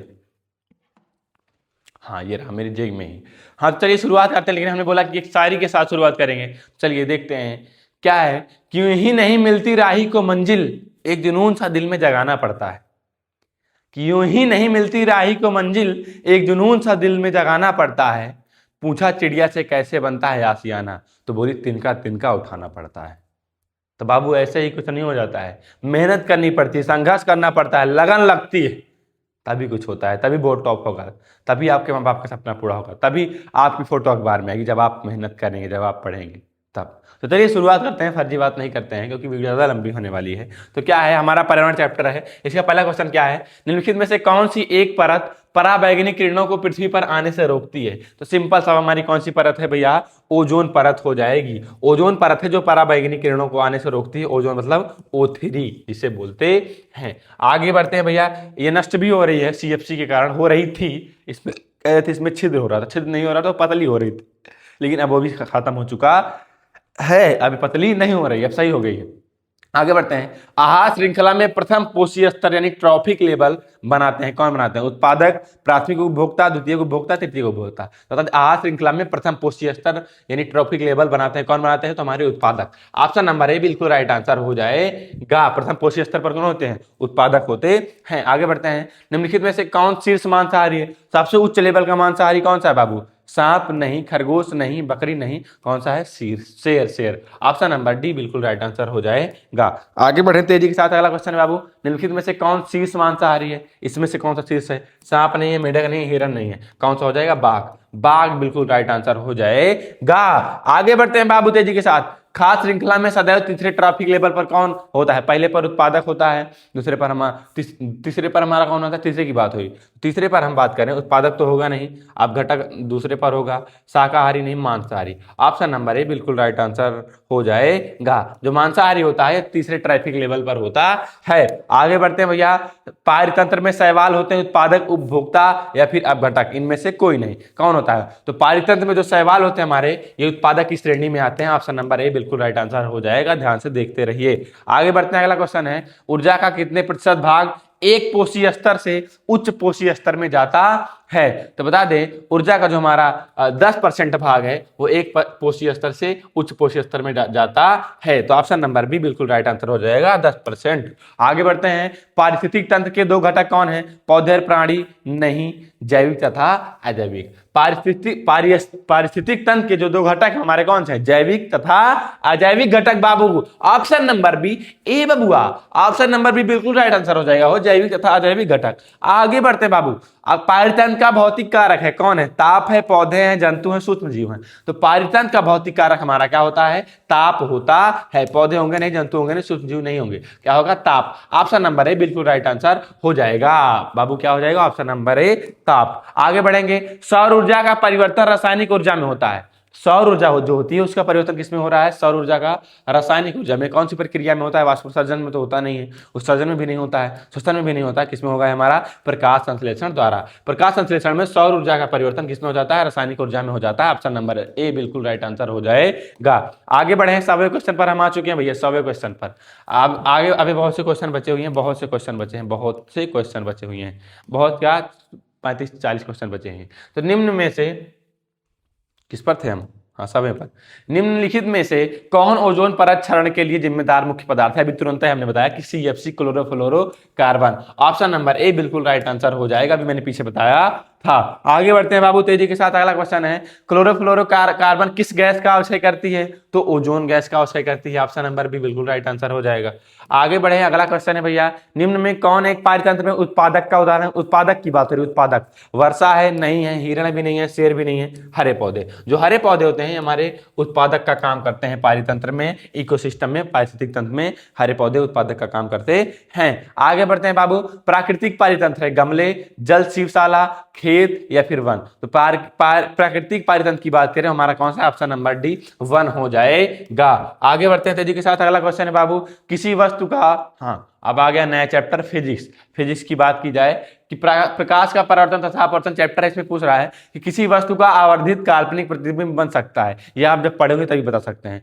पूछ रहा है किसी वस्तु का आवर्धित काल्पनिक प्रतिबिंब बन सकता है। कहां पर बनेगा? उत्तल लेंस के द्वारा, उत्तल दर्पण के द्वारा, अवतल दर्पण के द्वारा, या फिर ए और सी दोनों। तो बता दें क्या बता दें कि किसी वस्तु का आवर्धित और काल्पनिक प्रतिबिंब कहां पर बनता है? तो उत्तल लेंस पर भी बनता है और अवतल दर्पण भी बनता है। उत्तल लेंस का उल्टा क्या होता है? अवतल दर्पण। तो दोनों पर ही बनता है। तो ऑप्शन नंबर डी बिल्कुल राइट हो जाएगा। ए और सी दोनों भैया, उत्तल लेंस और अवतल लेंस, उत्तल लेंस और अवतल दर्पण, ध्यान देना अवतल दर्पण दोनों पर ही आवर्धित तथा काल्पनिक प्रतिबिंब बन सकता है। आगे बढ़े, अगला क्वेश्चन है, एक प्रकाश किरण किसी लेंस के भीतर स्थित किसी बिंदु से बिना किसी विचलन के गुजर जाती है, वह बिंदु लेंस का क्या होगा? तो सिंपल सा, वो क्या होता है? प्रकाशिक केंद्र होता है। क्या होता है बाबू? प्रकाशिक केंद्र होता है। ऑप्शन नंबर सी बिल्कुल राइट आंसर हो जाता है। आगे बढ़े, अगला क्वेश्चन है बाबू, एक अवतल लेंस प्रयोग में आता है। जो अवतल लेंस होता है किसके प्रयोग में आता है? आवर्धक लेंस के रूप में? नहीं। कार के पीछे की ओर वस्तुओं को देखने के लिए? नहीं। तो जो एक अवतल लेंस होता है उसका प्रयोग कहां पर होता है? निकट दृष्टि दोष को दूर करने के लिए चश्मे में। बिल्कुल राइट आंसर हो जाएगा ऑप्शन नंबर सी बाबू। निकट दृष्टि दोष जो होता है उसको दूर करने के लिए किसका प्रयोग होता है? अवतल लेंस का प्रयोग होता है। ऑप्शन नंबर सी बिल्कुल राइट आंसर हो जाएगा। आगे बढ़े, एक गोलीय दर्पण की वक्रता त्रिज्या 30 सेंटीमीटर है, यानी वक्रता त्रिज्या यानी आर कितनी है? 30 सेंटीमीटर। तो इसकी फोकस दूरी यानी एफ ज्ञात करना है। तो एफ बराबर होता है हमारा r/2। तो एफ बराबर r/2, तो r 30 है तो 2 यानी 2, अगर इसको हम भाग दें तो जाएगा 15 सेंटीमीटर यानी 15 सेंटीमीटर हो जाएगा। ऑप्शन नंबर बी बिल्कुल राइट आंसर हो जाएगा। एक गोली दर्पण की वक्रता त्रिज्या 23 सेंटीमीटर, तो इसकी फोकस दूरी कितनी होगी? 15 सेंटीमीटर हो जाएगी। Option number B. आगे बढ़ेंगे, अगला क्वेश्चन है, प्रकाश की चाल माध्यम किसमें न्यूनतम होगी? जो प्रकाश की चाल होगी सबसे न्यूनतम किसमें होगी? किस माध्यम में? हीरा में, जल में, कांच में, केरोसिन में। तो बता दें सबसे ज्यादा कठोर कौन होता है? तो हीरा। इसी में ही प्रकाश की चाल सबसे न्यूनतम होगी। ऑप्शन नंबर ए बिल्कुल राइट आंसर हो जाएगा। आगे बढ़ते हैं, आगे बढ़ते हैं, एक मिनट। आगे बढ़े, अगला क्वेश्चन क्या है बाबू? देखते हैं। अगला क्वेश्चन हमारा है कि मुख्य फोकस दूरी का मात्रक क्या होता है? तो आपको पता ही होगा मुख्य फोकस दूरी का मात्रक क्या होता है? मीटर होता है। ऑप्शन नंबर ए बिल्कुल राइट आंसर हो जाएगा। मुख्य फोकस दूरी का मात्रक मीटर। मुख्य फोकस दूरी का मात्रक क्या होता है? मीटर। आगे बढ़े, अगला क्वेश्चन कौन सा है भैया? वक्रता त्रिज्या का मात्रक क्या होता है भैया? मीटर भी हो सकता है, सेंटीमीटर भी हो सकता है, मिलीमीटर भी हो सकता है, यानी ये सभी। ऑप्शन नंबर डी बिल्कुल राइट आंसर होता है। वक्रता त्रिज्या का मात्रक ये तीनों होता है, metre, centimetre, millimetre. Metre, centimetre और मिलीमीटर होता है वक्रता त्रिज्या का मात्रक हो सकता है। आगे बढ़ते हैं बबुआ, आगे। प्रकाश का वेग किस माध्यम में सबसे अधिक होगा? न्यूनतम सबसे किस में होगा? हीरा में। लेकिन सबसे अधिक की बात हो रही है तो वायु में नहीं, जल में नहीं, कांच में नहीं, निर्वात। निर्वात में प्रकाश का वेग सबसे अधिक होता है और सबसे कम किसमें होता है, हीरा में। आगे बढ़े, अगला क्वेश्चन है, खत्म ही होने वाले हैं तेजी के साथ। चंद्रमा से देखने पर आकाश कैसा दिखाई देता है? अगर हम चंद्रमा से आसमान को देखेंगे कैसे दिखाई देगा? बैगनी नहीं, नीला नहीं, सफेद नहीं, काला। तो चंद्रमा से आसमान को देखेंगे तब हमें कैसे दिखाई देगा? काला दिखाई देगा। ऑप्शन नंबर सी बिल्कुल राइट आंसर हो जाएगा। आगे बढ़े, अगला क्वेश्चन है बाबू, निम्न में से कौन सा पदार्थ लेंस बनाने के लिए प्रयुक्त नहीं किया जा सकता है? लेंस बनाने के लिए प्रयुक्त नहीं, नहीं किया जाता है लेंस बनाने के लिए प्रयुक्त। जल का प्रयोग किया जाता है, कांच का भी कर सकते हैं, प्लास्टिक का भी, लेकिन मिट्टी का प्रयोग भैया मिट्टी से लेंस थोड़ी ना बनेगा। तो ऑप्शन नंबर डी बिल्कुल राइट आंसर हो जाएगा। आगे बढ़े भैया, अगला क्वेश्चन है, अगला चैप्टर आ गया मानव नेत्र तथा रंग बिरंगा संसार। चैप्टर है ना अखिया वाला, जिसमें अखिया, आंख मारे वो लड़की आंख मारे, तो वही वाला चैप्टर है कि प्रकाश का प्रकीर्णन कि एक नजर देखूं तो गुजारा हो जाए, सारी याद आ गई कितनी प्यारी से। कि नजर देखूं तो गुजारा हो जाए, इस टूटे हुए दिल को सहारा हो जाए, यूं तो फंसी है मेरी कश्ती लहरों में, तुम हाथ थामो तो किनारा हो जाए। कितनी ही प्यारी सी शायरी थी, आंख की वजह से याद आ गई ना। तो चलिए देखते हैं कि प्रकाश का प्रकीर्णन सबसे कम होता है किसके लिए? लाल रंग के लिए, पीले रंग के लिए, हरे रंग के लिए, नीले रंग के लिए। तो बता दें प्रकाश का जो प्रकीर्णन होता है, हमारा प्रकीर्णन की बात हुई, प्रकीर्णन, तो हमारा प्रकाश का प्रकीर्णन होता है वो लाल रंग के लिए सबसे कम होता है, सबसे कम लाल रंग के लिए होता है। और सबसे ज्यादा किसके लिए होता है? सबसे ज्यादा की बात करें तो सबसे ज्यादा हमारा बैगनी रंग के लिए प्रकीर्णन होता है। प्रकीर्णन सबसे ज्यादा बैगनी रंग के लिए और सबसे कम किसके लिए होता है? लाल रंग के लिए होता है। आगे बढ़े बाबू, अगला क्वेश्चन है, श्वेत प्रकाश की एक किरण, श्वेत प्रकाश की एक किरण कांच के बने त्रिभुजाकार प्रिज्म ये से गुजरती है तो सबसे अधिक विक्षेपण का रंग क्या होगा? लाल होगा, बैगनी होगा, हरा होगा, पीला। तो सबसे अधिक जो विक्षेपण होगा वो किस में होगा? हमारा बैगनी में होगा। ऑप्शन नंबर बी बिल्कुल राइट आंसर हो जाएगा। और सबसे कम किस में होगा? लाल। सबसे कम विक्षेपण लाल में होता है और सबसे ज्यादा बैगनी में। विक्षेपण की बात करें, विक्षेपण बैगनी बैगनी में ज्यादा होगा, क्या होगा? अधिक होगा क्या? विक्षेपण। और कम किस में होगा? लाल में। और अगर प्रकीर्णन की बात करें तो प्रकीर्णन हमारा बैगनी में ज्यादा होता है और लाल रंग में क्या होता है? प्रकीर्णन क्या होता है? कम होता है। वैसे ही इसमें भी विक्षेपण का रंग अधिक किसमें होता है? बैगनी में, और लाल में क्या होता है? कम। दोनों सेम। अगर प्रकीर्णन और विक्षेपण की बात करें तो बैगनी में ज्यादा होता है, लाल में क्या होता है? कम होता है। ऑप्शन नंबर बी बिल्कुल राइट आंसर हो जाएगा। आगे बढ़े, अगला क्वेश्चन है, सूर्योदय एवं सूर्यास्त के समय क्षितिज पर आसमान दिखता है, कैसा दिखता है? श्वेताभ, रक्ताभ, नीलाभ, कृष्णाभ। तो हमारा कैसा दिखता है? बहुत इंपॉर्टेंट क्वेश्चन है बाबू, बहुत इंपॉर्टेंट क्वेश्चन है। तो हमारा कैसे दिखता है? वो रक्ताभ दिखता है। ऑप्शन नंबर भी बिल्कुल राइट आंसर हो जाएगा। आगे बढ़े बाबू, अगला क्वेश्चन है, मानव नेत्र द्वारा किसी वस्तु, क्या है कि मानव नेत्र द्वारा किसी वस्तु का प्रतिबिंब कैसा बनता है? कहां पर बनता है? मानव जो अखिया हमारी, ये अखिया दुनिया में, अगर अपनी बात बता दूं तो दुनिया में अगर हम अपनी बॉडी का या फिर किसी भी बॉडी का सबसे प्यारा अंग लगता है तो आंख, क्योंकि आंख से पूरे संसार को देख सकते हैं। तो वही मानव नेत्र द्वारा किसी वस्तु का प्रतिबिंब कहां पर बनता है? कार्निया पर नहीं, आइरिस पर नहीं, पुतली पर नहीं, तो कहां पर बनता है? रेटिना पर। ध्यान देना बाबू, रेटिना पर ही प्रतिबिंब बनता है। ऑप्शन नंबर 4 बिल्कुल राइट आंसर हो जाएगा। मानव नेत्र के द्वारा किसी वस्तु का प्रतिबिंब कहां बनता है? रेटिना पर बनता है। आगे बढ़ेंगे, स्वस्थ आंख के लिए स्पष्ट दृश्य की न्यूनतम दूरी की बात हो रही है। 50 सेंटीमीटर से 1000 मीटर के बीच, 25 सेंटीमीटर, 100 सेंटीमीटर से 1000 मीटर के बीच, 25 सेंटीमीटर से 150 सेंटीमीटर के बीच। तो बता दें स्वस्थ आंख के लिए स्पष्ट दृष्टि की न्यूनतम दूरी कितनी होती है? 25 सेंटीमीटर होती है। ऑप्शन नंबर बी बिल्कुल राइट आंसर हो जाएगा। 25 सेंटीमीटर, 25 ध्यान देना बाबा, 25 सेंटीमीटर। आगे बढ़े, अगला क्वेश्चन है, अगला चैप्टर आ गया विद्युत का चैप्टर है कि अत्यधिक उच्च प्रतिरोध वाला पदार्थ क्या कहलाता है? जब उच्च प्रतिरोध होगा तो विद्युत जाएगा ही नहीं, तो विद्युत रुक जाएगा। तो कह रहे हैं अत्यधिक उच्च प्रतिरोध वाला पदार्थ क्या कहलाएगा? चालक नहीं, अर्धचालक नहीं, अतिचालक नहीं, क्या कहलाएगा? वो विद्युत रोधी कहलाएगा। जिसमें प्रतिरोध ज्यादा होगा उसमें विद्युत प्रवाहित नहीं होगी, तो इसलिए उसको क्या बोलेंगे? विद्युत रोधी। ऑप्शन नंबर डी बिल्कुल राइट आंसर हो जाएगा। आगे बढ़े, अगला क्वेश्चन है भैया, बस 10-15 क्वेश्चन और बचे हैं। विद्युत शक्ति की इकाई क्या है? वोल्ट है, वाट है, जूल है, कूलाम है। भैया कमेंट में अपना नाम जरूर लिखते जाइएगा ताकि हम उसको देख सकें कौन कौन लोग हमारे साथ जुड़े हैं। तो विद्युत शक्ति की इकाई कौन सी भैया? विद्युत शक्ति की इकाई हमारी कौन सी है? वाट होती है। शक्ति की यानी पावर की इकाई कौन सी होती है? वाट होती है। बाबू आगे बढ़ते हैं। अगला क्वेश्चन क्या है? अगला क्वेश्चन है, विद्युत परिपथ में विद्युत शक्ति का सही सूत्र क्या होता है? अब विद्युत शक्ति का सही सूत्र, तो विद्युत शक्ति का हमारा जो सूत्र होता है वो P बराबर आई स्क्वायर आर होता है। ये कहां पर दिख रहा है? तो ऑप्शन नंबर भी बिल्कुल राइट आंसर हो जाएगा। बी पी बराबर आई स्क्वायर आर, ये विद्युत परिपथ में विद्युत शक्ति का सही सूत्र होता है। आगे बढ़े बाबू तेजी के साथ। वैद्युत विभवांतर का मात्रक, तो वैद्युत विभवांतर का मात्रक क्या होता है? एम्पियर होता है, ओम होता है, वोल्ट होता है, वाट होता है। तो वैद्युत विभवांतर का मात्रक क्या होता है हमारा? वोल्ट होता है। ऑप्शन नंबर सी बिल्कुल राइट आंसर हो जाएगा, वोल्ट। आगे बढ़ते हैं तेजी के साथ। अगला क्वेश्चन है, एक वैद्युत बल्ब का तंतु बना होता है किससे? बल्ब की बात हो रही है, बल्ब का नाइक्रोम से नहीं, ये तो हीटर का किससे बना होता है? नाइक्रोम से। हीटर हो गया, प्रेस हो गया, ये सब किससे बनते हैं? नाइक्रोम से। तो बल्ब की बात हो रही है तो नाइक्रोम से नहीं, स्टील से नहीं, टिन से नहीं, टंगस्टन से। तो बल्ब का जो तंतु होता है किससे बना होता है? बल्ब का तार टंगस्टन का तार लगा होता है। Option number D. आगे बढ़ते हैं, 1 किलोवाट घंटा में जूल की संख्या कितनी होती है?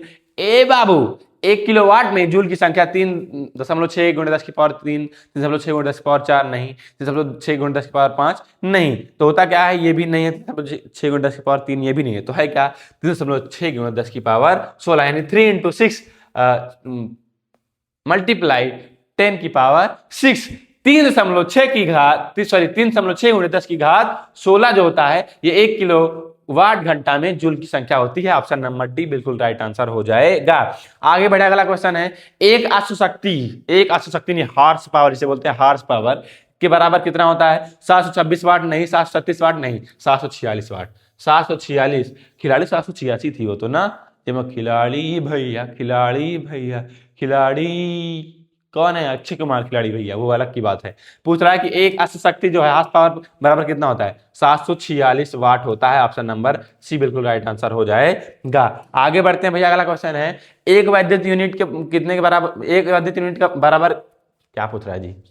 सॉरी, एक वैद्युत यूनिट बराबर है वाट, किलोवाट, किलोवाट घंटा या फिर किलोवाट।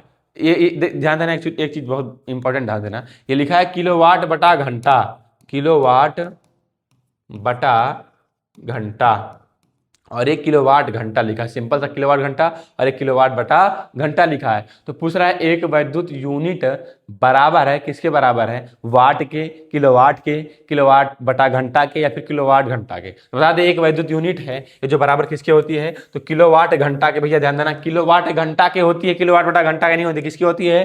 किलोवाट घंटा। ऑप्शन नंबर डी बिल्कुल राइट आंसर हो जाएगा। कंफ्यूज मत होना, ध्यान देना, फिर से मैं बता दे रहा हूं, इसमें और इसमें ध्यान देना, जो ये वाला है ये राइट आंसर होगा, किलोवाट घंटा, ये एक वैद्युत यूनिट के बराबर होता है। आगे बात करते हैं, ताप बढ़ाने पर किसी चालक का वैद्युत जो प्रतिरोध है, अगर कोई मतलब मान लो कोई चालक है, उसका अगर ताप बढ़ाएंगे, क्या बढ़ाएंगे? टेम्परेचर बढ़ा देते हैं, तो उसका प्रतिरोध जो हमारा हो जाएगा वो क्या होगा? घटता है, बढ़ता है, कभी बढ़ता है, कभी घटता है, फिर अपरिवर्तित रहता है। तो बता दें, जब ताप बढ़ा देते हैं, किसी चालक का ताप बढ़ाएंगे तो उसका जो वैद्युत प्रतिरोध हो जाएगा हमारा क्या हो जाएगा? बढ़ जाएगा। ऑप्शन नंबर भी बिल्कुल राइट आंसर हो जाएगा।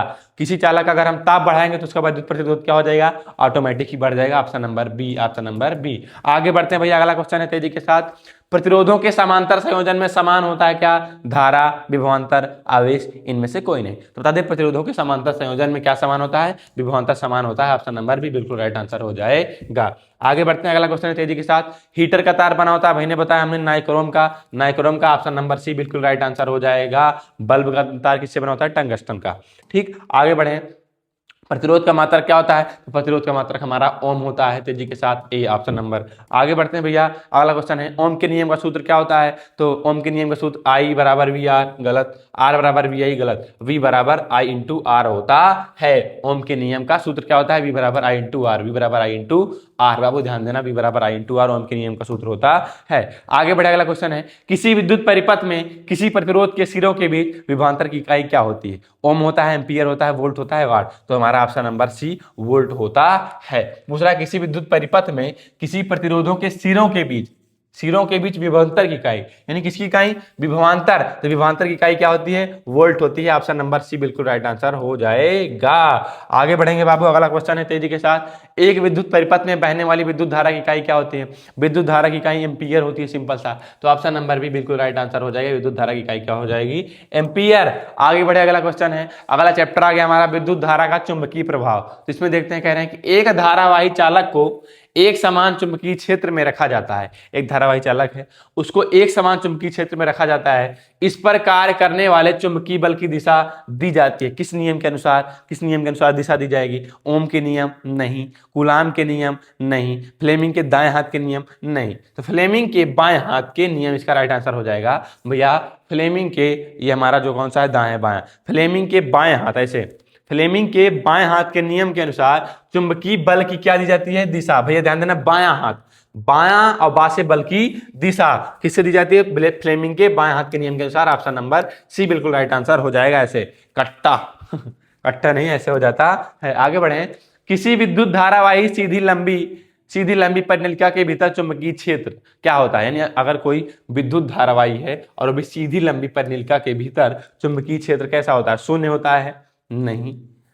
इसके सिरों की ओर जाने पर घटता है? नहीं। इसके सिरों की ओर जाने पर बढ़ता है? नहीं। क्या हो जाएगा? सभी बिंदुओं पर समान रहता है। तो बता दें, किसी विद्युत धारावाही सीधी लंबी परिनलिका के भीतर जो चुंबकीय क्षेत्र होता है कैसा होता है?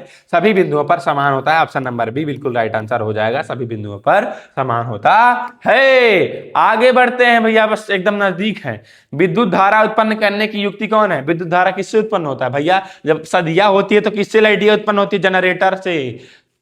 हमारे पिया बात चलावे जनरेटर, सॉरी थ्रेसर होता है वो तो जनरेटर बात कर रहे हैं। तो जनरेटर यानी जनित्र। तो विद्युत धारा उत्पन्न करने की युक्ति कौन सी होती है? जनित्र। ऑप्शन नंबर ए बिल्कुल राइट आंसर हो जाएगा। आगे बढ़ते हैं। आगे और लास्ट क्वेश्चन आ चुका है। लास्ट क्वेश्चन क्या है कि एक सीधे धारावाही विद्युत चालक के चारों ओर उत्पन्न चुंबकीय क्षेत्र प्रदर्शित होगा। कैसा प्रदर्शित होगा? चुंबकीय क्षेत्र जो होगा वो कैसा प्रदर्शित होगा? तो दिख ही रहा होगा कैसा प्रदर्शित हो रहा है। सरल रेखा नहीं, त्रिभुजाकार नहीं, चतुर्भुजाकार नहीं, वृत्ताकार। ऑप्शन नंबर डी बिल्कुल राइट आंसर हो जाएगा। धारावाही विद्युत चालक के चारों ओर उत्पन्न चुंबकीय जो क्षेत्र होता है वो वृत्ताकार प्रदर्शित होता है। बाबू कैसा प्रदर्शित होता है? वृत्ताकार। कैसा प्रदर्शित होता है? वृत्ताकार। ऑप्शन नंबर डी इसका बिल्कुल राइट आंसर हो जाएगा। इसी के साथ आज के सारे क्वेश्चन हमारे क्या होते हैं? समाप्त होते हैं। तो चलिए विदा लेते हैं, लेकिन थोड़ी सी बात करके। ये बताइए किसको डर लग रहा है? अभी भी डर लग रहा है? एमसीक्यू का पूरा खेला खत्म हो चुका है। अब बारी है बड़े वर्णनात्मक क्वेश्चन की, लघु उत्तरी, दीर्घ उत्तरी। उसका खेला मैं बहुत जल्दी खत्म कर दूंगा। आज मैं बहुत जल्दी वीडियो लाऊंगा उसकी, 12 से 1 बजे के बीच, या फिर और जल्दी, या फिर 2 बज सकते हैं, 2 बजे से पहले ही वो वीडियो आ जाएगी पेपर लीक। मैं सारे क्वेश्चन बता दूंगा, जितने भी इंपॉर्टेंट क्वेश्चन जो पेपर में आएंगे। उससे बाहर कुछ आ ही नहीं सकता। उससे बाहर आया तो पढ़ाना बंद कर दूंगा, चैनल डिलीट कर दूंगा। मैं पहले भी कहता हूं, मुछिया भी मुड़ा दूंगा, जो है इसको भी हटा दूंगा, कटा दूंगा। तो बस उसको देखना और उसको पढ़ लेना है, उसके बाहर कुछ नहीं जाएगा। और 4 बजे हम जरूर मिलेंगे, सुबह 4 बजे होगा ना असली खेला, मौत का तांडव, मौत का खेल। तो वहां जरूर मिलना है। और इसके बाद इसको शेयर कर देना है अपने दोस्तों के पास, ताकि देख लें। इससे बाहर कुछ ना है भैया। आपको मैंने प्रूफ के साथ दिखा दिया कि अंग्रेजी का पेपर लीक किया, एसएसटी का लीक किया, हिंदी का लीक किया। अब साइंस की बारी है। और लेकिन आप लोग थोड़ा सा सहयोग करेंगे, कमेंट करेंगे, सब्सक्राइब करेंगे, शेयर करेंगे, लाइक करेंगे, तब उससे हमको मोटिवेशन मिलता है, हम आगे बढ़ते हैं, तभी काम हो पाएगा। तब अपनी ऊर्जा और तेजी के साथ, जब आप लोग का परिवार बड़ा होगा, ये आपका ही परिवार है, हमारा नहीं। आरोग्य शिक्षा पूरा आपका परिवार है। जब आपका परिवार बड़ा होगा तभी पढ़ने में मजा आएगा, पढ़ाने में मजा आएगा। तो बस इसी के साथ अपनी वाणी को विराम देते हैं। छोटों को प्यार दे, बड़ों को सम्मान दे, सीखते रहें, सिखाते रहें, अपना व्यक्तित्व ऐसे व्यवस्थित करें कि महिला आपके साथ सुरक्षित और सम्मानित महसूस करें। बहुत बहुत धन्यवाद। जय हिंद, जय भारत, लव यू। पढ़ते रहिए, बढ़ते रहिए, सीखते रहिए।